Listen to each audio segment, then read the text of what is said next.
Broadcasting Corporation. Reaching and engaging every Filipino on air, online, and on ground.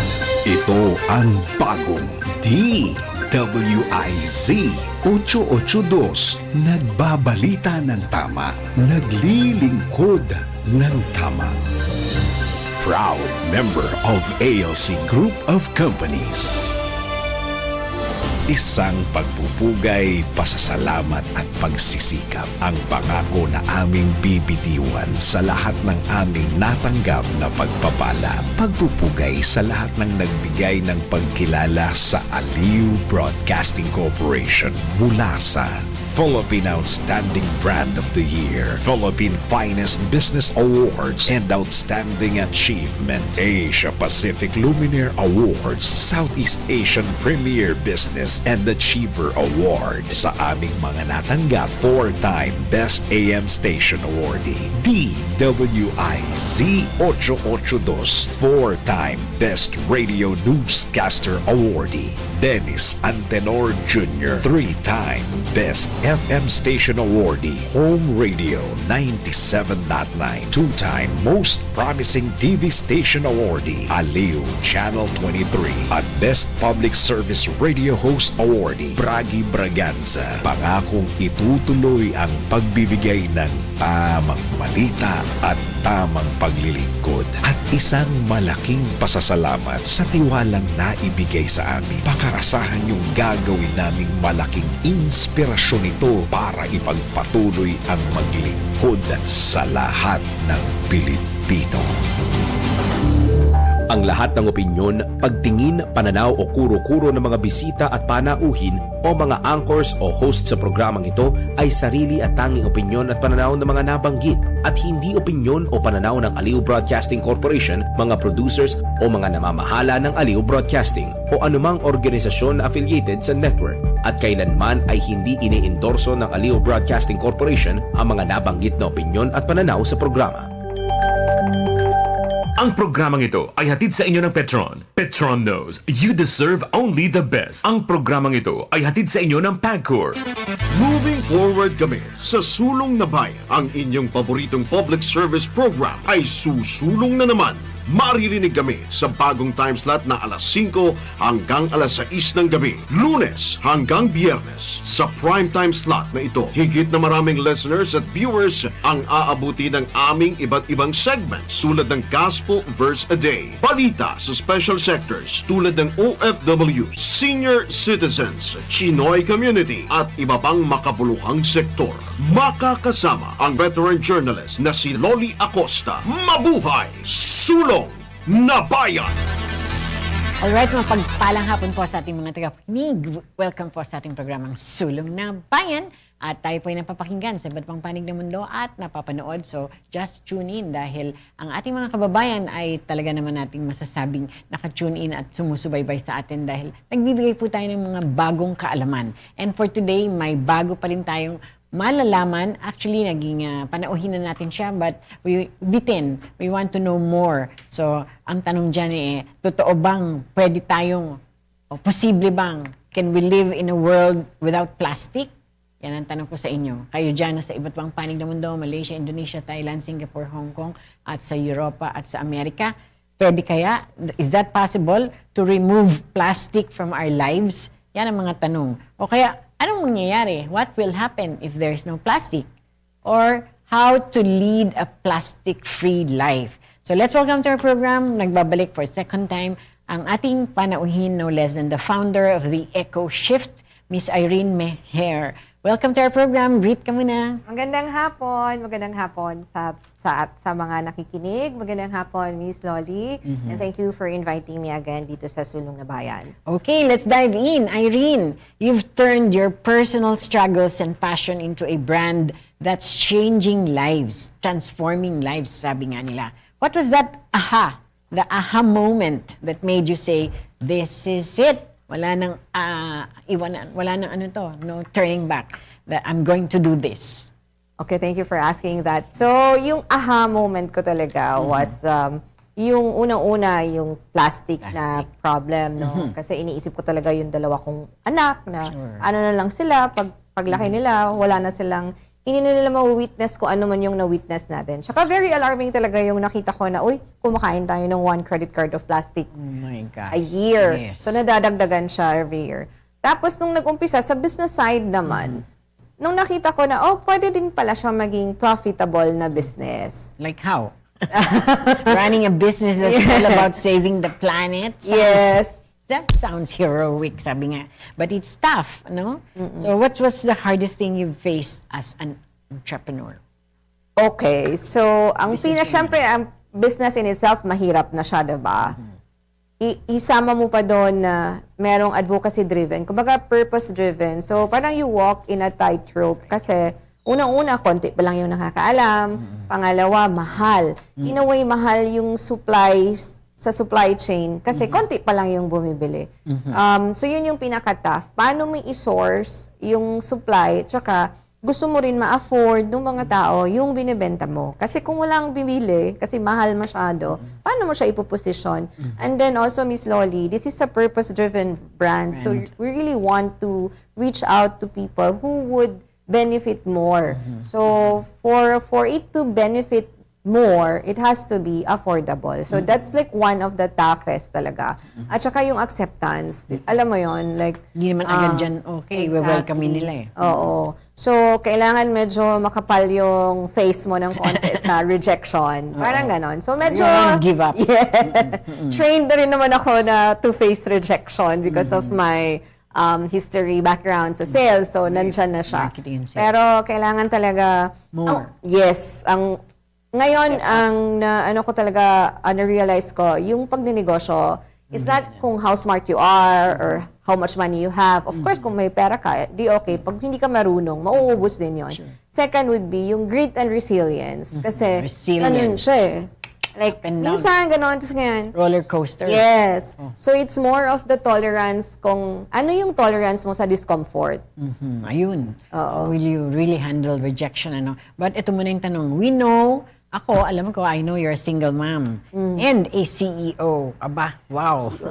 CEO talaga. So, anong craziest? What's the craziest thing that's happened while balancing your work and your family? Lagi kami nag-aaway ng mga anak ko dyan. Pero kasi Happens all the time. we're a family of 3, so it's normal na, you have disagreements. Sure. What I really want, like, about my small family, though, is my children, yung my girls, Stella, at saka si Gian. I've met one. Yes. So every time we have a crisis sa business, sa home life, they would really drop everything and then help me. So it's, when I say, kasi when I stand as a mom, is your responsibility is to go to school. Sure. It's my Education. responsibility to send Provide. you to school. Oo.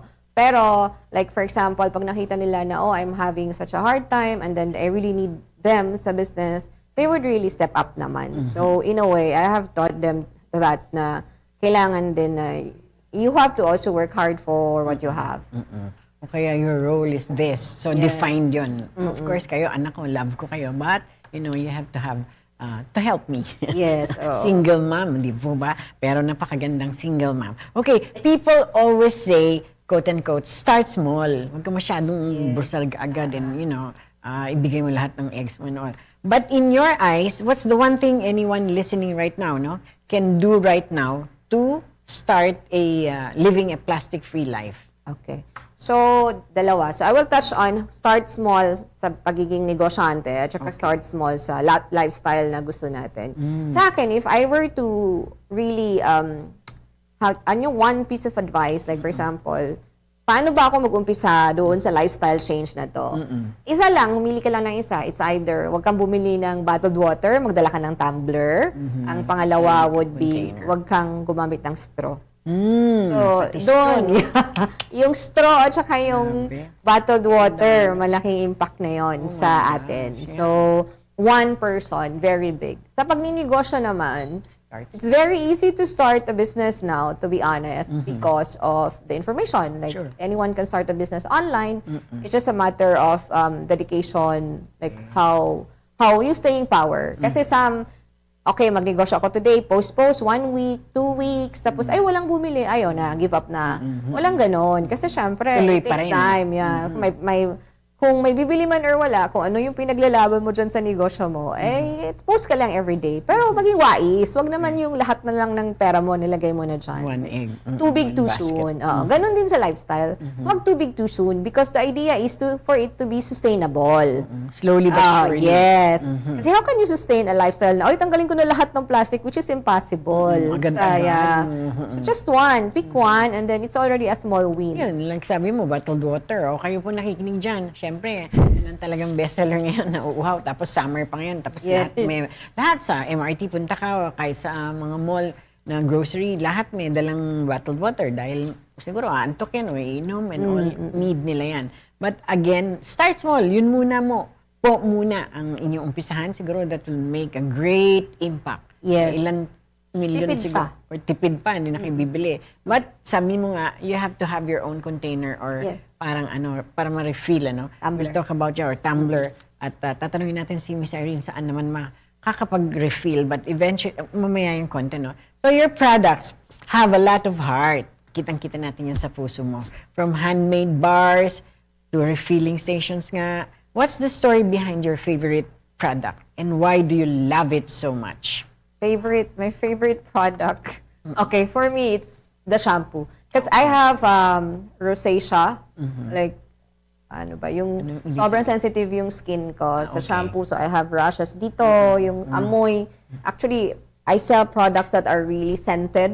So, half of it I cannot use, but because it's a demand of their customers. Yes, yun ang gusto nila. Yes, gusto nila mabango. So for me, yung favorite ko is pure sensitive. Yung walang amoy, walang kulay, walang anything. And then I really love our shampoo.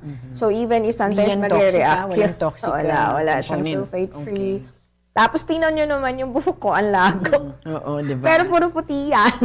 Kasi like 28 years old pa lang ako, meron na akong gray hair. So pastime ko dati magbunot nung... Oo. Pero kasi Puting magkaka-psoriasis ka nga, sabi mo yung mga rashes and all. Yes, So you have like parang naka-design for this and that para hindi sila Yeah, magkaroon ng so rashes. when I launched the product, the target market in mind was me. Like, for sure, hindi lang naman ako mag-isa. I mean, di ba, marami dyan na konting ano lang, nangangatin na, tapos sasabihin, arte-arte mo naman. Pero hindi actually because of the sulfate doon sa shampoo or yung sa detergent. Kasi we also have laundry. Oo. Okay. So dati pag naglalaba ko, konting ganun lang. Ano na agad. Yung But with your product, wala na yung sulfate. Wala See? siyang sulfate. Oo, so hindi harmful. Ito Yes, ay talagang oo. healthy or health-wise, assured kayo na hindi kayo mangati or rashes and all.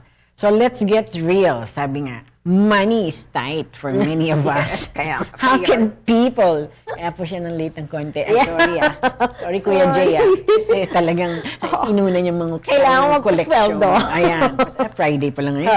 Ayun. How can people still be eco-friendly on a budget? Actually, thank you for asking that. One of the most common misconception about living a sustainable lifestyle or plastic-free lifestyle is yung notion na mahal. Ay, mahal naman yan. Ba't ko yan, Bibilin ang pa. mahal? Oh? Kasi at first glance, naiintindihan ko naman kasi gusto talaga natin, culturally, we want na tingi-tingi, diba? Unti-unti. But like I mentioned, one example, yung bottled water, Okay. water is supposed to be free, di ba? Pero ngayon, binabayaran na natin. Pero what we're actually paying is yung container, yung plastic. Oh, see? Oo. Bayad pa tayo dun, then harmful. Yes. So, dala ka lang ng isang tumbler, tapos dalhin mo the whole day. Ilang kayang bottled water yung natipid mo? Sabihin mo ng 20, 30 pesos a day. That's already like what, 300 Right. in 10 days. I-multiply it in Isang 1 bottle lang year. yun. Yes, Minsan nakaubos exactly. tayo ng ako tatlo eh. Exactly, oo. So, that one, makakatipid ka na. But pwede mo nang gamitin yon to buy your, I don't know, your Other La stuff. Mierda or, so if you want fancy coffee, then that's something that you can do. Yeah, so it's not actually expensive. In fact, it's more economical if you shift to a plastic-free lifestyle. Even in the grocery. You know, like in the grocery, when you do shopping, Okay. diba they ban na using single-use Wala na. plastics? Oo. Puro Kasi, yeah. brown paper na. Exactly, yung paper or sa bag, box. Eco bag, Yeah, something. and then they sell you the bag, no? Sana libre na. Hindi, pero syempre, kailangan ng negosyo. Go. But you can always bring bag naman, Your the recycle. Yeah. let's not forget, kasi actually, the eco bag naman, it's not really eco, microplastic din yun eh. So, anuhin na lang natin, i-reuse. Yes, so, sa lifestyle kasi, di ba, tipid siya talaga, Miss Yoli. Kasi hindi ka bibili. Kasi gusto mo reuse. Right. Second, recycle. I've been practicing that since I'm memorial kasi kuripot po ako. Dala ako ng bag, alam ko madami akong bibilin for that day, nakaprograma na things to buy and all. Kailangan madaming bag. Exactly, oo. Tapos yung sa And damit, reuse. 'di ba? Yung fast fashion, very big siya sa environment. So tayo bili lang tayo ng bili. But hindi natin in-explore na, meron pa naman palang pwedeng gumamit nitong damit ko or pwede ko siyang paulit-ulitin. Ewan ko ba, nausok kasi yung hindi pamanan na nyo na. nag-uulit. Share it. Bigyan nyo naman sa iba. Ayan. So, ang ano lang, TLDR, to summarize, it's more economical for you to shift to a plastic-free lifestyle or to a sustainable lifestyle.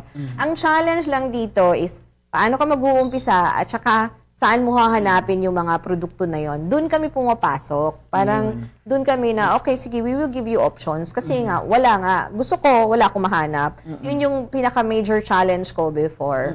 Pero ang laking ano nito, if you think about it, sino ang mga magsusupply sa atin? Kung okay, ayaw nyo ng plastic bottle, plastic ganito, sino nga? Anong refilling stations? Nagkalat ba yan? Can we check it out anywhere? Parang nasa stone's throw, mandali lang mahanap mo yan. But before you answer that, you've been knocked down, sabi nga, but you keep bouncing back. Parang bola. What's the one lesson you'd tell your younger self today? Kasi pag bata-bata ka, parang end of the world na, di ba? Parang, ay, ganito. Iwan ako ng jowa ko. Paano na? Ganyan, end of the world. I'll die. Pero ngayon, matanda ka na. Wala na. Okay na yan, dinaanan ko na. That's right. So, yeah, so to my younger self 20 years ago, probably would be, don't stress too much. Like, it comes and it goes. Life is like that. So even now, Happens all the time. Yeah. So now I'm actually going through something. Our business is going through a lot of transition. So I just think now, I've done this before. I'm sure I'll be able to get past it. And there was a time when I was very young, parang out of school, out of university. And I was so scared because I lost a job. Tapos sabi ko, oh my God, it's the end of the world na. I was 20 years old. And then someone told me, why are you scared? Meron ka naman diploma, nag-aaral ka. So as you go along, you acquire learn. skills, diba? So Learning curves. Yeah. Parang, okay, sige, ngayon, you're nasa bottom ka. Anong tawag? Nandun ka sa, And eventually, ganun naman, diba? It's better nga if you're here kasi you have time to go up. Yun talaga yung natutunan ko. Life is a cycle. I'm not a wheel. Well, I'm old, but not as old. Sometimes you're down. No? Yeah, so... Diyan naman, kung nandito ka na, papanik ka rin. Yeah. Mamaya bababa, but you've learned somehow. True. Na para hindi ka na masaktan. Yung Ma'am Loli, yung seasons of life. Right. Yun yung ko na parang, okay, so it's summer, winter, fall. Meron talaga siya palang ganon. Kaya sinasabi nila, if you're in business, if you're in your relationship, and then you're so happy because you're in your summer, so prolong it as much as you can. Pwede. Yes, oo. Pero kasi after that, eventually, it would really go down. Simmer down. Yeah. But it doesn't mean that you're going to your winter or forever ka na doon. But yung shorten the winter, you prolong the summer. Parang ganyan. So, you do everything that you can to increase that time in your life. Right. Ayan mga businesswoman na alam nyo na, may inspirasyon tayo. Dahil sinabi ni Miss I hope Irene. ma-inspire. Ayan. As a Filipino businesswoman, what's your big, bold vision na matatawag for the future of our communities and the planet? Okay, sa vision, sobrang ambitious talaga yung goal. Ako personally, I really wanted na each community, they know how to segregate, alam mo yun. At least man lang. May discipline. Sure. Tapos, yung magpipick up din, may disiplina din. Because what's happening is, nagsisegregate. Yeah. Tapos? Wala din naman. They pick it up and then dump lang into one place. So, kasi we don't have the infrastructure. Sila. I think it's more of the infrastructure in place. There are cities naman that they do nabubulok, hindi nabubulok, tapos nagsusort. Pero supposedly automated na yan mechanical na yung magsusort. Sure. But we lack still the education is lolly. For example, we thought na yung paper na pizza box, it can be recycled, but it's not. Di pala. Hindi. See? Because it has food, contaminated siya. And then we thought after drinking ano ba yung mga juice. Tapon lang, okay lang yan, i-recycle, hindi ganon. You have to clean the bottle, patuyuin mo muna, tanggalin mo yung sticker, tapos ilagay mo sa recycling bin. Yung nakakita ko kasi yung bottled water. Mga ganyang information, it's available kasi internet, but it's not being talked about often. So, yun yung vision ko. Actually, ang hope ko talaga is, yung paggamit ng plastic, exception na lang siya, hindi siya rule because we cannot really get away with plastic. You know, remember like 50, 60 years ago, when you buy mantika sa sari-sari store, you buy from the Garapon, the Hinebra pa nga ata yun. Ay, nagsabi ko ng brand. Anyway, so lalagay nila, di ba? Like, so, yung mga ganyan, bakit naman before we can do it? Tapos pag bibili ka ng soft drink, you go to the sari-sari, you make 5 peso, how do you call it? Deposit. And then yung mga bata, ginagawang negosyo kasi, akin na yan, so I can get the 5 pesos. Right. Yung, if we can go back. But since, Basic siguro. yeah, Back to basic. exactly. But no, right now, a lot of LGUs are actually doing the refillery. I do have a refillery vision as well, but I wanted to do it sa per barangay. Okay. So I wanted to adapt that, but it's such a big a task that you really need also support, like, you know, you support. Financing. Yeah.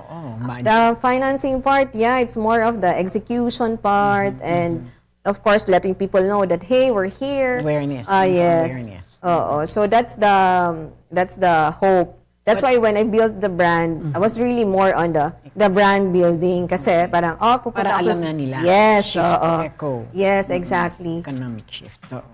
So, social media, alam natin, that's the norm. It can be a noisy place, sabi nga. How do you make people stop scrolling and actually, care about what you're saying? Okay. I still do not know the answer to that. May nakikinig ba kahit salitaan? Kasi parang wala namang pinag-iba yan sa atin sa family, sa mga anak. Anak, ito yung ganito.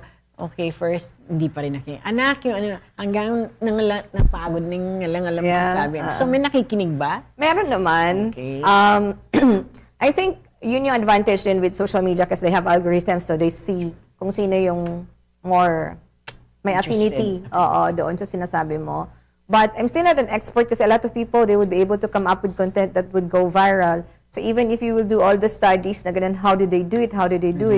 It's not a simple science. But with regards to the advocacy, I'm really happy to say naman na in the Philippines, a lot of people are really willing to actually shift naman to the lifestyle. So the market is changing and we are there. They're more conscious and they're aware compared mo like 7-10 years ago na parang they don't really, wala pa masyado. So ngayon, they're more aware and a lot of people are looking for options. It's just a matter of where they can get it and how accessible the product is. So the EcoShift kasi we are currently working on making the products accessible and more affordable. Like but how? economies of scale, like for example now we're into Watsons, is it okay if I say that? So we opened our channels. Of course we shipped everywhere, nationwide, but we are in these marketplaces. But still, gusto nila na nakikita nila, ganyan, nahahawakan. But still, every time you open a place kasi, it will cost a lot of money. Right. And we're a small brand, so even if I will put a lot of money in marketing, I will only be able to reach so much. Yeah, it's okay. not. When we return, Irene, tatanong natin sa kanya, why do Philippines have so much plastic waste? Sasagutin mo yan when we return. Ang oras alas 5:23 ng hapon. Oras, hatid sa inyo ng PAGCOR. Oras hatid sa inyo ng PCSO. Hindi umuurong sa pagtulong. Si Miss Loli Acosta, Sulong na Bayan sa DWIZ 882. Panatilihing masaya ang paglilibang. Magtakda na oras at limitahan ang gastos sa paglalaro. Huwag magsugal kung nalulungkot. Huwag hayaang makasira ng buhay at pamilya. Para sa impormasyon ukol sa responsible gaming, tumawag lamang sa hotline number 02-8404-0171 o bisitahin ang www.casinofilipino.ph. Isang mensahe mula sa PAGCOR.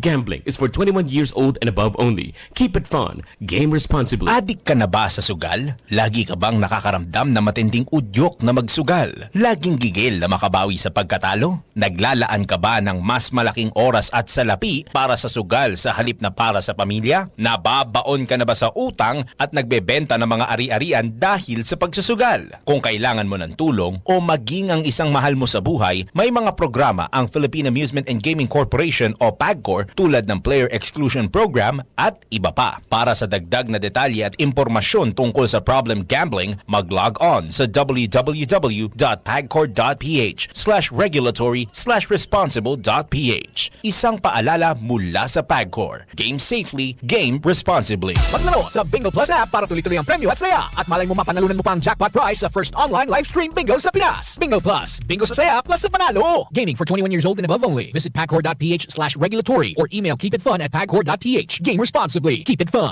Maglaro sa Bingo Plus app para tuloy-tuloy ang premyo at saya. At malay mo mapanalunan mo pa ang jackpot prize sa first online live stream bingo sa Pinas. Bingo Plus, bingo sa saya plus sa panalo. Gaming for 21 years old and above only. Visit pagcor.ph/regulatory or email keepitfun@pagcor.ph. Game responsibly. Keep it fun. Download Bingo Plus app now on Google Play and Apple App Store for a chance to win up to 935 million pesos jackpot prize. Visit bingoplus.com to learn more. With Bingo Plus, bingo sa saya plus sa panalo. Gaming is for 21 years old and above only. Game responsibly. Keep it fun.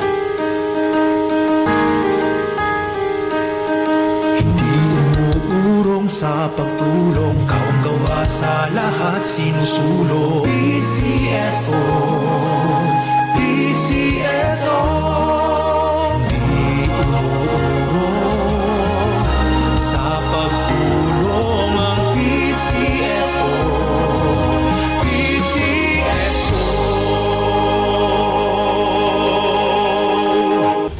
Papalakas ng papalakas, palinaw ng palinaw, mga balita at impormasyong naiintindihan dahil malinaw mong nalaman. Tutok lang sa DWIZ mula umaga hanggang gabi. Updated on air and online. DWIZ, nagbabalita ng tama, naglilingkod ng tama. Ang balitang ito ay hatid sa inyo ng Petron. Petron knows you deserve only the best. Ang balitang ito ay hatid sa inyo ng PCSO. Hindi umuurong sa pagtulong. Latest, pinakabago at tama. DWIZ News Catch Up. News Catch Up. Pilipinas, narito na ang mga tamang balita sa oras na ito. Pangulong Marcos, pinag-aaralang mabuti ang rice importation ban at itaas ang taripa sa bigas ayon sa Department of Agriculture. Ang detalye mula kay Patrol 38 Jen Patrolya. Sa gitna ng pagbagsak ng presyo ng palay, kinumpirma mismo ni Agriculture Secretary Francisco Cho Laurel Jr. na pinag-aaralang mabuti ni Pangulong Ferdinand Bongbong Marcos Jr. ang pansamantalang pagtigil ng pag-aangkat at pagtaas ng taripa sa bigas mula sa kasalukuyang 15%.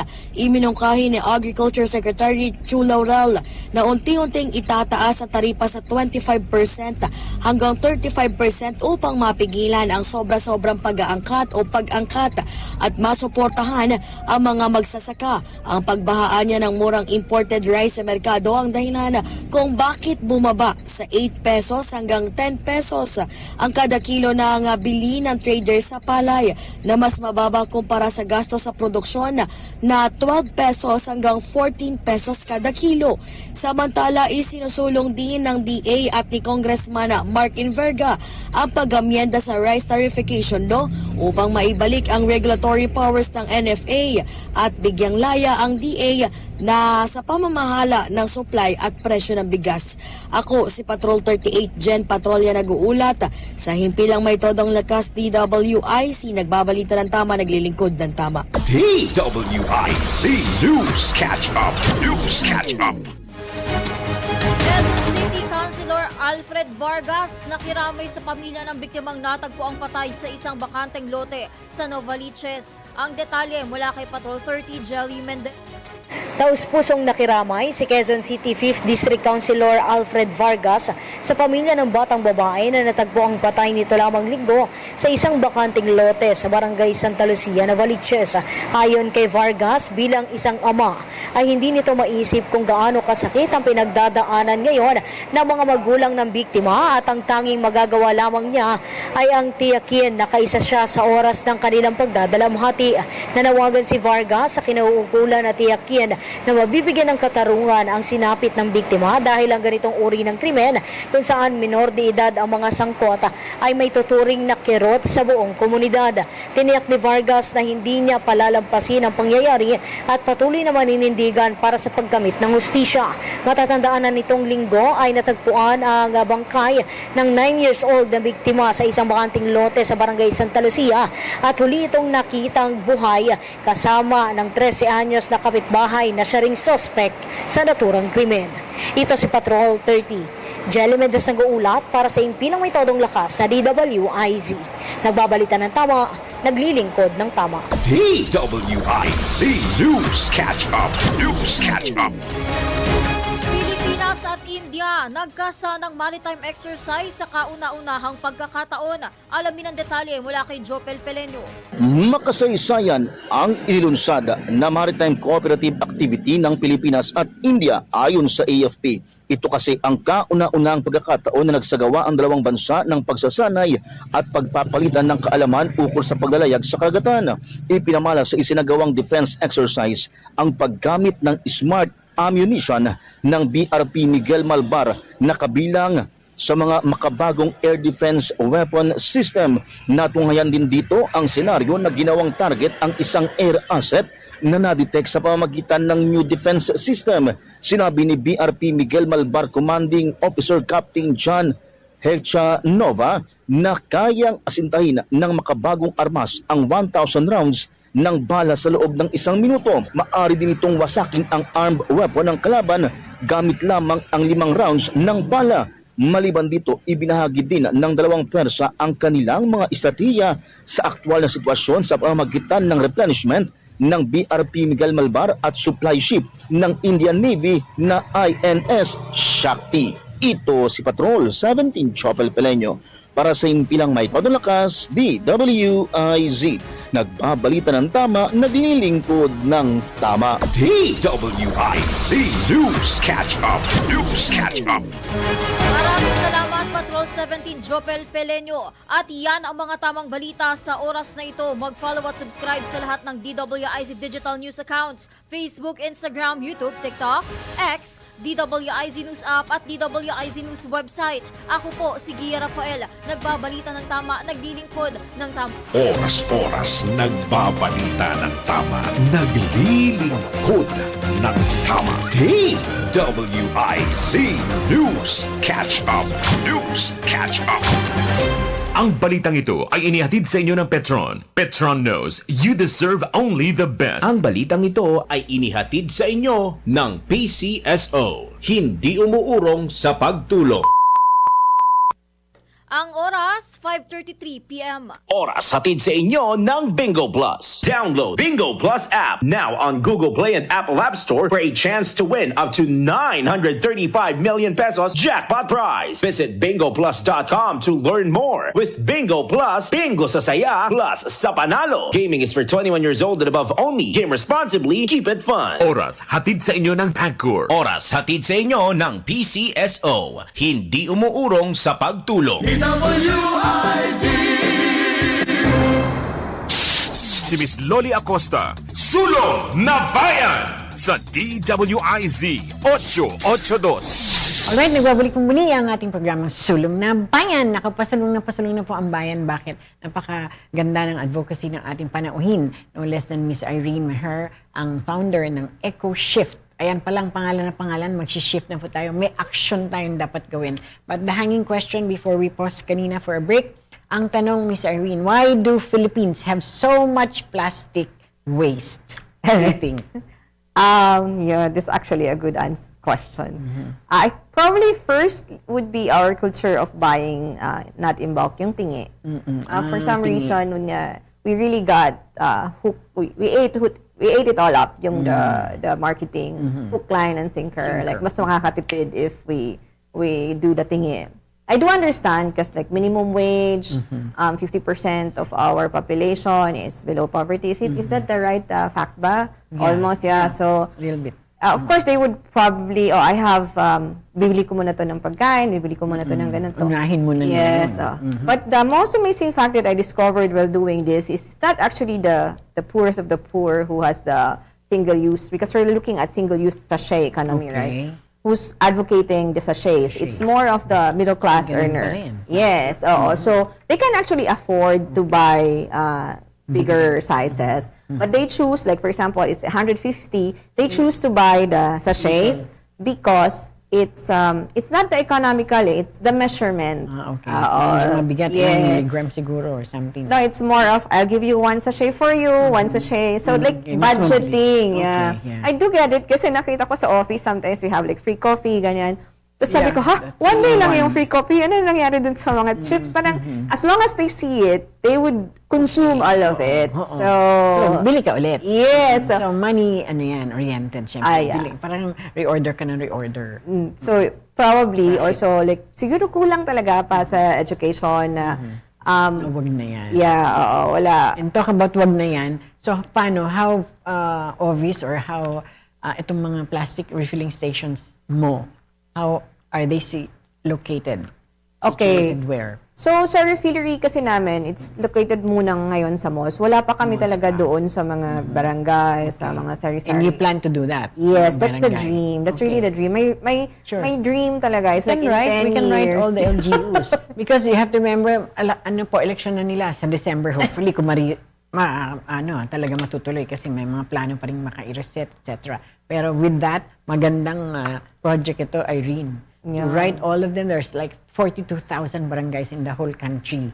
So gusto niyo po ng plastic-free country or community, ito na po si Irene. So latan nyo or kayong makipag-contact sa kanyo. So gusto natin maintindihan, again, is there hope, Miss Irene, for plastic-free life? Yes, not totally 100%, but more on the single-use plastics. Do you know ba, Ma'am Loli, that we're the #1 plastic user in the world? Oh, see? My gosh. It's not... Before, it was #3. I can't boast of that. Sana po #1 tayo sa pag, environmental free, no? Again, plastic waste, meron bang, what do you think of the government? Are they like helping and supporting or talagang meron silang mga batas? They have, so the government right now, to be fair naman to our government and the Philippines actually, so we are actively also very, kasi active in their organizations. The government is helping in reducing plastic waste. So they have laws in place. We have MRFs, and there's a law wherein if you're a high, big volume asset company and you're producing a lot of plastic, you are accountable now to recover your plastic waste. Otherwise, you will be fined. So that's already a law, and I think it was already signed, I think last year. And so they're slowly implementing it. Yeah, implementing this law. So that's a win for us, for everyone, not just for me, but for all Filipinos. Because like these big companies, they are held accountable for the amount of plastic that they put out. Because we have to be also very, how do you call this? Mindful. Mindful. At the same time, be aware that we cannot live without plastic. It's already a part of our lives. Given yan. Yes. It's a matter of how responsible we are. So, the question has always been, is it the responsibility of the producer or the consumer? So, this plastic problem. But it goes hand in hand. It's the responsibility mostly of the producer. And then also consumers, we have a responsibility to advocate products that are less harmful or has less plastic. And you mentioned kanina, tayo #1 in the world. Ito nga, an estimated 2.7 million tons of plastic wastes annually in the country. So ang tanong na susunod, are you planning to maybe, I don't know how to say it, magbigay ng information campaign to everyone, not just the businesses, kasi itong mga businesses din ang culprit eh.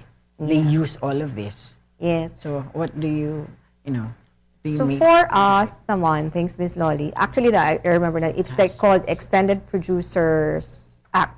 Act, The okay. EPR law, like Extended Producer Producers. Responsibility Act. So, EPRT. yeah, so a lot of major companies, they're there already. They're part of it. So they do extensively, but it's more of a supply chain issue, of course, because hindi naman pwede ganun kadali na lang mag-change ng supply chain, but they're part of it. Ang appeal ko lang is sana it's not like purely greenwashing.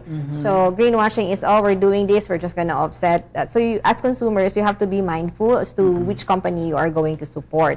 So for us naman, as part of my company advocacy, we do have this information campaign. We always post this on social media, so we're a part of a lot of activities. We do cleanup drives, we do tree planting. So where we can partner, we participate. But of course, there's only so much we can do. So etong mga ganito, like thanks for inviting me, Ma'am Loli. This is a really great help for us to push forward our advocacy and for, of course, to talk about this because it needs to be talked about often.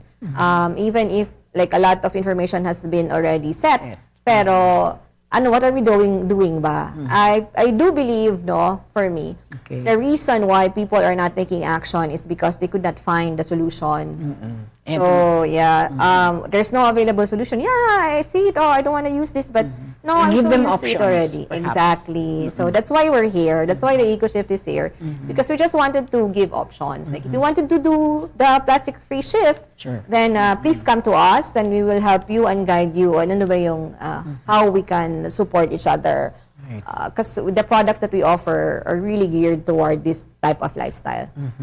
So, are you saying may pag-asa? Of Kasi yun ang course. first question ko kanina when we started. So, we can be a free plastic-free country very soon, maybe. Yes. Like 5 years down the road. Kasi ito, napaka-ano mo eh. I hope so. Or earlier than that. It's not just me. I'm also happy the community, they're pushing for this a lot. So, very, as passionate as me and as passionate as you. Yun, ganon. So, we just have to work together. Right. So, for those tuned in, if they want to join your plastic-free revolution, what's your rallying cry to get them moving? Get them action. Shift to better. So it's time for you to live guilt-free and be part of the solution. So shift to better options as much as you can. Shift to better. Siyempre, ayaw naman natin mag-falter, better. You guys are always working for your children. How are they supporting you in this? Okay, so I have two children. So my eldest, she's an animation student. It's her last term now. She's nag-i-intern na siya, OJT. So she does our social media. So if you see like the design, the website design, and it's hers. And my youngest is in finance, so she's helping me with... yan ang kailangan na accounting. Yeah. Magkano na nailabas ni Mami Irene. Learning. Dami na stuck, whatever. Siyempre, lahat yan may cost, Kasabi mo, kakapasweldo mo lang ngayon eh. Grabe. So, what would happen, last question na to, if there was no plastic in the world? Uy, saya. Saya. Ano kaya kung wala? Like, pag nagsiswimming ka, before, when I was younger, I used to live by the sea. It's a kwento. Wow. So wala, ang ganda ang ganda, tahimik, Linis. ganyan. So ngayon, nung bumalik ako, syempre meron kang ganon, di ba? You go back to your childhood days. Wala na, ang dumi na. And, Gulat ka sa ilalim, grabe. sa ilalim. Plastic. Actually, very sad. Like, if you do cleanup drives, you will see, grabe, ano ba to, hindi siya nauubos. I did a cleanup drive in Manila Bay. Iyak na lang ako kasi from 6 o'clock to 12. Hindi siya, it's not... Sabi ko, sana yung basura parang pera na lang. Para mas masaya. Hindi siya na, Okay, give us your final word. It's not going a plastic-free lifestyle. It's a little bit hard when you're starter, but when you're starting, but it's very easy. Just pick one. Just pick one item in your current lifestyle that you wanted to stop doing. And then you're already there. Okay, you got it from Miss Irene Meher, no less than the founder of EcoShift. Kailangan may shift tayo for the better. So thank you for joining us, Miss Meher. This is not the last. And thank you sa ating mga naging kaagapay, Kuya Jay and everybody. God bless everyone. Thank you. Si Miss Loli Acosta, Sulong na Bayan sa DWIZ 882. Panatilihing masaya ang paglilibang. Magtakda na oras at limitahan ang gastos sa paglalaro. Huwag magsugal kung nalulungkot. Huwag hayaang makasira ng buhay at pamilya. Para sa impormasyon ukol sa responsible gaming, tumawag lamang sa hotline number 02-8404-0171 o bisitahin ang www.casinofilipino.ph. Isang mensahe mula sa PAGCOR. Gambling is for 21 years old and above only. Keep it fun. Game responsibly. Adik ka na ba sa sugal? Lagi ka bang nakakaramdam na matinding udyok na magsugal? Laging gigil na makabawi sa pagkatalo? Naglalaan ka ba ng mas malaking oras at salapi para sa sugal sa halip na para sa pamilya? Nababaon ka na ba sa utang at nagbebenta ng mga ari-arian dahil sa pagsusugal? Kung kailangan mo ng tulong o maging ang isang mahal mo sa buhay, may mga programa ang Philippine Amusement and Gaming Corporation o PAGCOR tulad ng Player Exclusion Program at iba pa. Para sa dagdag na detalye at impormasyon tungkol sa problem gambling, mag-log on sa www.pagcor.ph/regulatory/responsible.ph. Isang paalala mula sa PAGCOR. Game safely, game responsibly.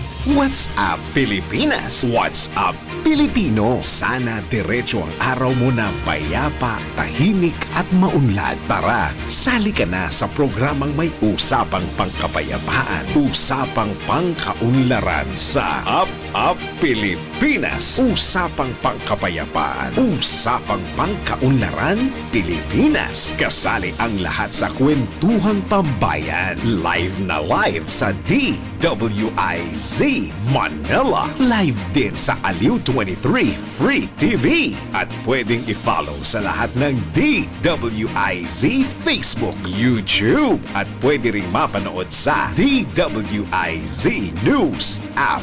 Kasama si retired Brigadier General Jerry Zamudio at ang batikang broadcaster na sina Andy Vital at Emil Carion. Up Pilipinas. Usapang pangkapayapaan, usapang pangkaunlaran Pilipinas. Tuwing Tuesday to Friday, 7 p.m. Ang mga balita, dudublihin ang pasada. Ang mga kontrobersyal, mga viral, mga trending na mga tao. Dalawang mas matinding papasadahan. Mga pangyayaring nakikita sa kalsada. Live na papasadahan. Tampalang John Ibanez at Drew Nasino. Doble ang lakas, doble ang tindi. DWIZ Pasada Balita sa DWIZ News, DWIZ News TV at Aliw Channel 23 at sa digital channels ng DWIZ. Huwag magpapaiwan para huwag maunahan. Pasada Balita Monday to Friday, 6 a.m. Karambola nationwide na! Napapakinggan na sa iba't ibang bahagi ng bansa ang programang siksik sa matalino at makabuluhang talakayan. Kasama ang mga host ng programa na sina Conrad Banal, Jonathan De La Cruz. Karambola nationwide na! Uy, 23 ka na, no? Pilipinas, 23 ka na. Saan ka man, kailanman, pwede nang mapanood ang Aliw 23 Signal Channel 23. Malinaw, maliwanag, balita, impormasyon at mga programang ginawa para sa Pinoy. Saan man sa Pinas. Ang Aliw 23 ng Aliw Broadcasting Corporation ay nasa TV mo na. Kahit nasaan ka pa, tuloy ang pagbabalita ng tama. Tuloy ang paglilingkod ng tama. Uy, 23 na yan!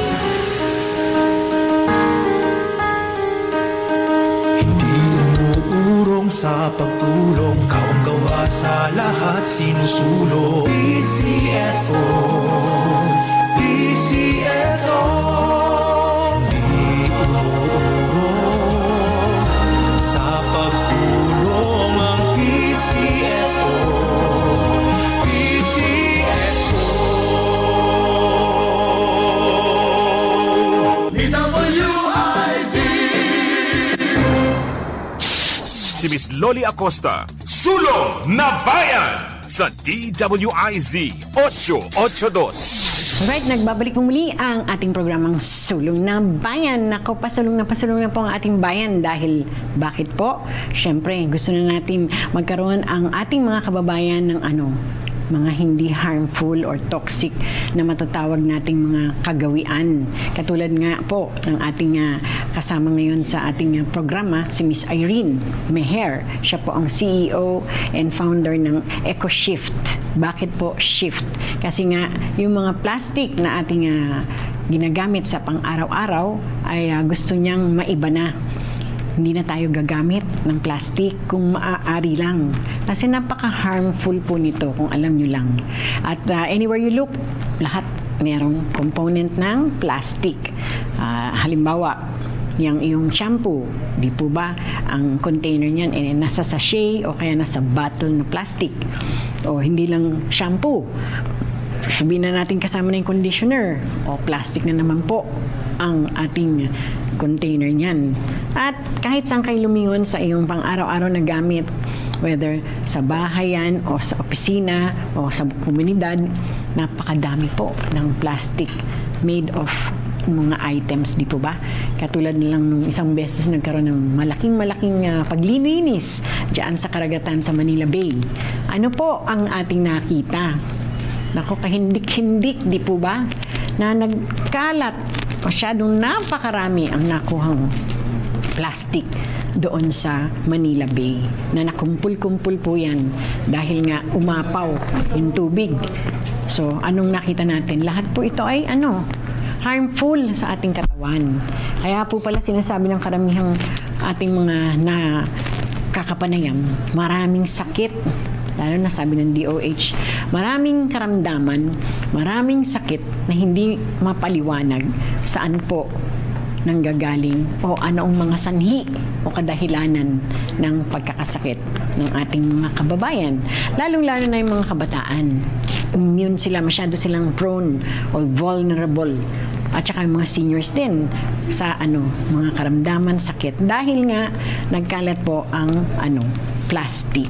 So, siguro papaalala ko lang sa inyo na ano po ba ang benefits ng hindi ka gumagamit ng plastic. Isa dyan reduced leakage. In other words, yung litter and other mismanaged waste, nagdi-decrease po yan as more plastics are collected. Lahat na makukuha yung pang mga plastics sa kung saan magdi-decrease po yan and captured before they enter the environment or waterways. Yun nga po yung ating nabanggit. Ang karagatan natin sa Manila Bay ay napakadami ng dumi at nagkalat ang plastic. At alam niyo po ba ang plastic, bago po yan matunaw, it will take hindi lang 1 taon, 2 taon, 100 years bago talaga matunaw ang mga plastic. So ayaw po natin kung hanggat maaari this early ay yun na po ang advocacy ni Miss Irene at para mag-shift na tayo dun sa mga hindi made of plastics. Pwede naman dahil sabi niya nga meron silang refilling station. Kung ikaw ay bibili ng shampoo, ng conditioner o kung anong pang mga inumin dyan, lalo na ang mga bottled water, nandun nga po yan sa plastic, magdala ka ng sarili mong lalagyan.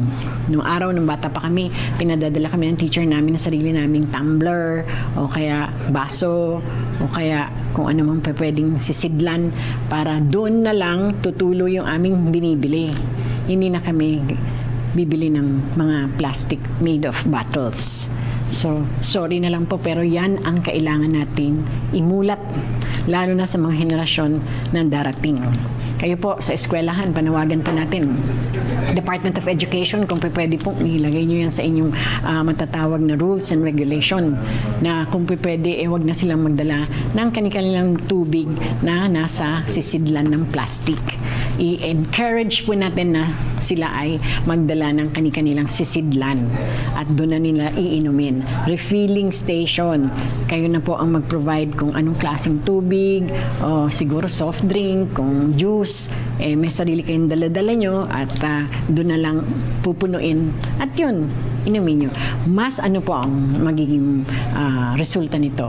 Lalakas po ang mga pangangatawan ng ating kabataan, mga estudyante, mga young adults, maski college, kami, mga senior, lalakas na kami dahil walang plastic kaming malalasahan. Di po ba? At again, hindi lang po ang leakage, reduced health impacts. Ito yung limiting the volume of plastic waste that enters the environment, decreases potential health risks from plastic pollution. So napaka-importante po, di po ba, na yaan ay mababawasan na ang ating risk o mga siguro matatawag nating exposure sa harmful na mga plastic materials. So ito pong plastic can harm the environment. Alam na alam po natin yan. Kasi nga kanina sinabi ko, bago matunaw ang isang plastic, abutin ng dekada, hindi lang dekada, ilang dekada para yan ay mawala. Paano yan? Wala na ako sa mundo nun. Kasi ilang taon nang bibilangin bago yan matunaw. So these microplastic pieces are now found almost everywhere, including in our air, paghinga, sa ating tubig, and nga sa karagatan, sa ating mga lupain, sa soil, and lahat ng ating ginagalawang sa komunidad. So plastics in the environment pollute our water. Ayan, take note. Lahat po yan ay sasama ang tubig natin. And then yung wildlife, ang mga buhay ng ating mga fishes in the deep blue sea, nangangamatay. And you imagine, wala na tayong shrimp dyan, wala nang gumagalaw ng mga pagkain natin na sarapan ng kainin ng mga shrimp at saka ng mga seafoods dyan at saka mga isda. Pati po yan, damay. Kasi it will harm itong ating mga sea creatures sa dagat. And have largely unknown health impacts for us. And largely, or largely unknown. Yun nga po yung ating nabanggit kanina. Hindi malaman kung anong sanhi, anong kadahilanan, at bigla na lang nagkasakit si ate, si kuya, si dikong, si ditche. Masakit ang kaliwang kamay o kaliwang batok. Hindi mo masabi kung hindi naman daw genetics dahil yung kanilang mga parents, hindi naman ganun na nagkasakit ng mga karamdamang nararamdaman niya. Basta bigla na lang siyang lumabo mata, o kaya nagkabingi, o kaya sumakit ang anumang parte ng katawan. Kasi nga sa mga kinakain na harmful. So ayaw po natin kayo ay magkasakit. So ano-ano mga disadvantages? Uulitin ko lang sa inyo para mas maidiin, bigyan natin ng puntos. Disadvantages of plastic. Number 1. Plastic takes tons of years to decompose. Ayan, inuulit na naman natin. Taon ang bibilangin. Hindi po 1, 2, 3, kundi ilang dekada bago yan matunaw. Number 2, producing plastic is cheap. Oo nga, mura.